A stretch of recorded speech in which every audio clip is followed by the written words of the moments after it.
Vamos con la exploración abdominal.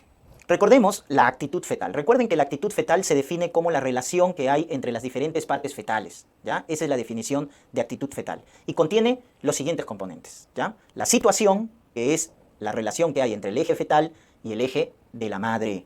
Lo fisiológico es lo que están viendo en la imagen, un eje longitudinal. O sea, el eje del feto está en paralelo al eje de la madre, ¿no es cierto? Eso se llama longitudinal, cuando el eje del feto y de la madre están en paralelo. Situación longitudinal. Entonces, ese es uno de los componentes, ¿no?, de la actitud.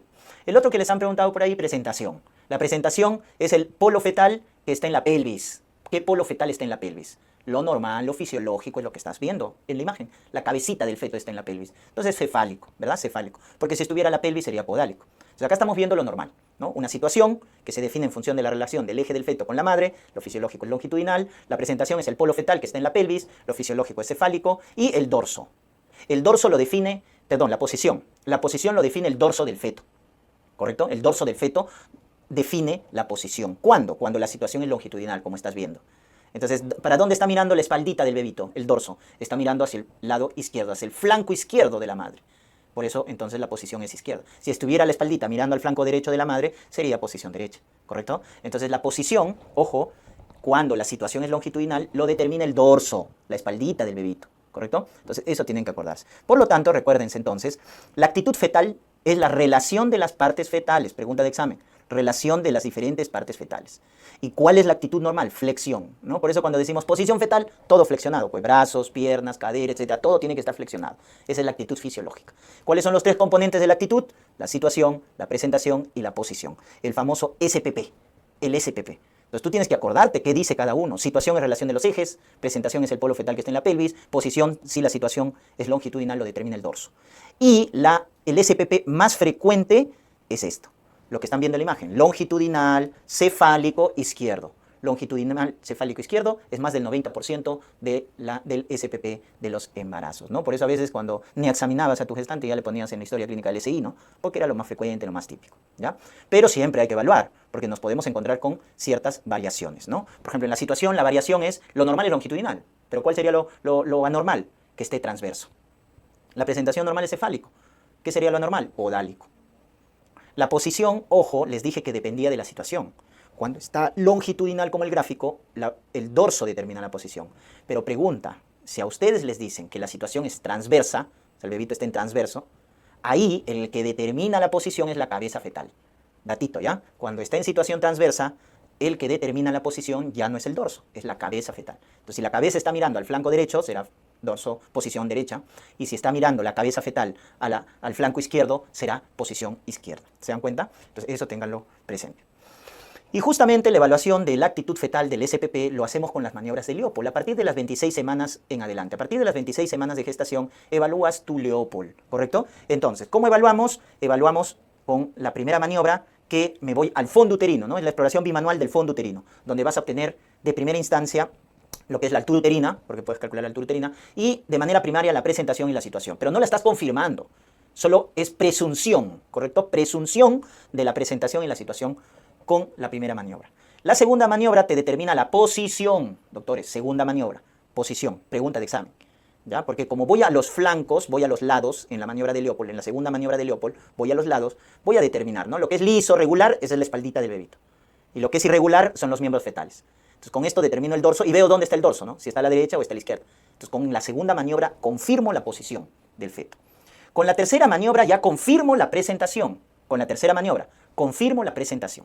Entonces, miren cómo con la primera maniobra haces presunción de la presentación, pero con la tercera ya confirmas. Así que si te preguntan en tu examen, la presentación se determina, la presentación se confirma. ¿Con quién? Con la tercera maniobra. No vayas a marcar la primera.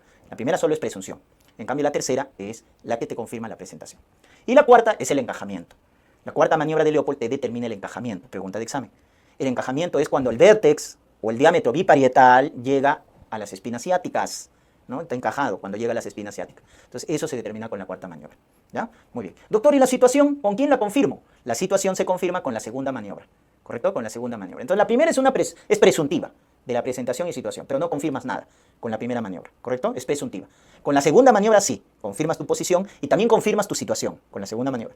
En la tercera ya determinas la presentación y con la cuarta el encajamiento, ¿ya? Eso tenlo en cuenta porque maniobras de Leopold es lo más preguntado en los exámenes, ¿ah? Por la evaluación que conlleva.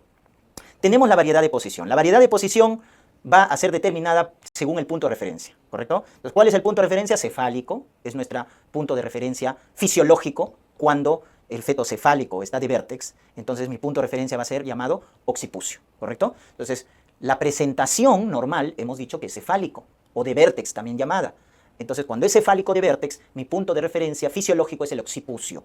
También llamada fontanela posterior, fontanela menor porque es la más pequeñita o triangular, o también llamada fontanela lambdoidea, ¿correcto? Fontanela lambdoidea. Tiene todos esos nombres, acuérdense. Entonces, veamos las variedades de posiciones y veamos primero esta, ¿correcto? Entonces, en esta variedad de posición que estoy viendo acá, ¿correcto? Quiero que se den cuenta de un detalle, ¿correcto? De un detalle. Vamos a ver que la variedad de posición acá, ¿no es cierto?, es occipito ilíaco izquierdo anterior. ¿Por qué? Porque acuérdense, miren dónde está la parte triangular. Está mirando ¿hacia dónde? Está mirando hacia la parte ilíaca izquierda. Recuerden, esta es la zona ilíaca izquierda y esta es la zona derecha. Entonces, y esto es pubis, adelante, sacro, atrás. Pubis adelante, sacro atrás. Entonces acá, si está mirando hacia el lado izquierdo es occipito ilíaco izquierdo. Y como está mirando hacia adelante, ¿no?, hacia la parte de pubis, por eso se llama occipito ilíaco izquierdo anterior. Entonces vamos a poder ver acá las variantes, ¿correcto? Las variantes, miren, ese es occipito ilíaco izquierdo anterior, ¿verdad? Entonces si veo acá, ahora ya se modificó, ¿verdad? Porque es occipito transverso, miren, occipito púbico, ese es occipito púbico. Vamos a borrar para que se pueda ver. Quiero que entiendan esta parte, ¿ya? Entonces miren, entonces acá. Ese es occipito ilíaco izquierdo anterior, ¿verdad? Porque miren hacia dónde está mirando el occipucio. Quiero que se fijen siempre en la zona triangular, porque ese es mi punto de referencia. Entonces miren, está mirando al hueso ilíaco izquierdo y está hacia adelante, mirando a pubis. Por eso es occipito ilíaco izquierdo anterior. Y dicho sea de paso, es el más frecuente, ¿ya? Es la variedad de posición más frecuente. Pero luego, si vemos, ¿no es cierto? Si vemos acá, miren cómo varía, gira, ¿no? Miren cómo gira, ¿no es cierto?, el punto de referencia. Y ahora miren dónde está la porción triangular. La porción triangular está mirando hacia el hueso púbico. Eso se llama occipito púbico. Entonces ya cambia la variedad de posición. Entonces mi punto de referencia es la zona triangular, que es el occipucio, fontanela menor o posterior. Si seguimos variando esto, ¿correcto? Seguimos variando, ¿ya? Me va a salir acá. Miren cómo rota. Ahora sí, miren, ahora dónde está mirando el occipucio, hacia un plano transverso. Hacia el lado izquierdo, por eso se llama occipito ilíaco transverso izquierdo, ¿ya? Occipito ilíaco transverso izquierdo, ¿ya? Luego miren cómo gira. Y ahora, ¿qué tenemos acá? Va variando, ¿verdad? Va variando. Entonces, occipito púbico, occipito ilíaco transverso derecho, occipito ilíaco derecho posterior, occipito sacro, miren, ahí está el occipito sacro.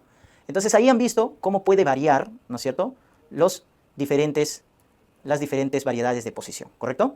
Muy bien, es importante que recuerden eso, ¿ya? Muy bien. Ahora, en el caso, voy a parar acá, en el caso de esta variedad de posición, que es el occipito ilíaco transverso izquierdo, porque miren, ahí está la parte triangular, occipito ilíaco transverso izquierdo, también se le conoce con el nombre de las agujas del reloj. O sea, podrían decirte que es occipito 3. Eso ha sido pregunta examen, ¿ya? En cambio, si fuera occipito púbico, acá, ¿no? Occipito sacro, perdón, que sería acá, eso sería 6, ¿no? Occipito ilíaco derecho transverso, que sería acá el occipucio, sería occipito 9, ¿no? Y el occipito púbico sería occipito 12. Entonces, eso también tengan en cuenta, ¿ya? Que según las líneas del reloj pueden decirles la variedad de posición. Recuerden acá el dato que la variedad de posición más frecuente es el occipito ilíaco izquierdo anterior, ¿ya? Muy bien. Y acá tenemos una variante, ¿no? Una variante que es el podálico, por ahí les han preguntado, ¿no? Entonces, miren, si tú calculas de este el SPP, ¿cuál será el SPP? El SPP será longitudinal, por los ejes, podálico, porque está ahora la pelvis en la parte, ¿no? La pelvis está, la pelvis del feto, el sacro del feto está en la pelvis materna, por eso podálico. Izquierdo, porque el dorso está hacia el lado izquierdo del bebito. Entonces, esto sería longitudinal, podálico, izquierdo. ¿Y cuál es su variedad de posición? Acá es un dato. Cuando era cefálico o de vértex, el punto de referencia era occipucio. Cuando es podálico, el punto de referencia es sacro, el punto de referencia. Cuidado, les pregunto. Y miren, entonces, sacro va a ser mi punto de referencia. ¿Hacia dónde está mirando? Hacia el hueso ilíaco izquierdo, y está mirando hacia pubis, por eso es anterior. O sea, acuérdense de esta variedad de posición, que también es la más frecuente en podálico, sacro, izquierdo, sacro ilíaco izquierdo anterior. ¿Por qué? Porque esta variedad de posición nos permite explorar de forma más nítida los latidos cardíacos. Las variedades de posición anteriores, como el bebito al abdomen de la madre le está dando la espalda, es más fácil palpar los latidos, es más fácil, ¿no?, evaluar los latidos cardíacos del feto, ¿ya?, en las variedades anteriores. Entonces acuérdense de esta variedad de posición en el podálico, porque les han preguntado por ahí en el examen, ¿ya? Muy bien. Vamos a lo que vienen a ser las alturas de presentación. Y acá tenemos lo que viene a ser la estación de Lie y los planos de Hodge. En la estación de Lie, recuerden, tenemos la estación -3, -2, -1 y la más importante, la estación 0 de Lie. ¿Por qué la más importante? Porque la estación 0 nos dice que la cabecita está encajada. Está encajada, porque ha llegado a las espinas ciáticas. Acuérdate, la estación 0 de Lie es las espinas ciáticas, ¿ya? Del plano medio de la pelvis. Luego ya, cuando sobrepasa el plano medio es +1, +2, +3, ¿no? Ya en el expulsivo. Y los planos de Hodge, ¿ya? Los planos de Hodge, acuérdate, tienes 4 planos. El plano 1 pasa por encima de pubis, el plano 2 por debajo de pubis, el plano 3 es el que pasa por las espinas ciáticas, ¿ya? El plano 3 de Hodge, y el plano 4 pasa por el sacro, ¿ya? El sacro, sacro coxis, ¿no? La última porción, perdón, coxis, es el plano 4, ¿ya? Entonces, podemos decir que se denomina encajamiento a esto, estación 0 de Lie, tercer plano de Hodge, ¿correcto? Estación 0 de Lie, tercer plano de Hodge, se define el encajamiento en lo que viene a ser el cálculo de la altura de presentación. Lo más utilizado son las estaciones de Lie, acuérdate, estación 0 de Lie, pero por ahí que te puedan preguntar, ¿no? Planos de Hodge, bueno, tercer plano. Entonces, en esas dos alturas de presentación, estación 0 de Lie o tercer plano de Hodge, es cuando la cabecita ha llegado, el vértex, o también te pueden decir el diámetro biparietal, ha llegado a las espinas ciáticas. Y es así como se define el encajamiento, cuando el vértex o diámetro biparietal ha llegado al plano medio, ha llegado a las espinas ciáticas. Eso se define como encajamiento, que ya hemos comentado, se evalúa con la cuarta maniobra de Leopold, ¿verdad? Ya está, porque -1 es cabeza fija, -2 cabeza baja, -3 ya es cabeza flotante, ¿no? Cabeza flotante, ¿ya? Pero la que te debes acordar es esta, la estación 0 de Lie, tercer plano de Hodge, porque es la que nos define el encajamiento.